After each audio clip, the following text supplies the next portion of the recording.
তীব্র গরমে খামারের ভেতর হাঁসফাঁস অবস্থা, তার উপর ঘন ঘন লোডশেডিং।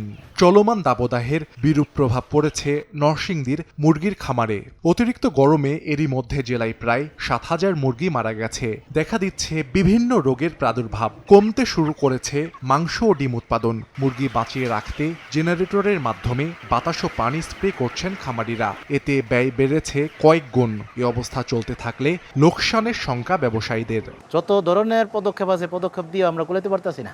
গরমে মুরগির যত্ন নিতে খামারিদের বিভিন্ন ধরনের সচেতনতামূলক নির্দেশনা ও পরামর্শ দেওয়ার কথা জানায় প্রাণী সম্পদ বিভাগ। প্রপার ভেন্টিলেশন যাতে খামারে থাকে, ছাদ এবং ফ্লোর বারবার ভিজিয়ে দেওয়া, অত্যন্ত গরমের সময় যাতে মুরগি ফাঁকা ফাঁকা থাকতে পারে, বেশি ক্রাউডেড না হয়, বেশি ঘন না হয়। প্রাণী সম্পদ বিভাগের তথ্য মতে জেলায় ব্রয়লার মুরগির খামার ৩,৪৪৮টি,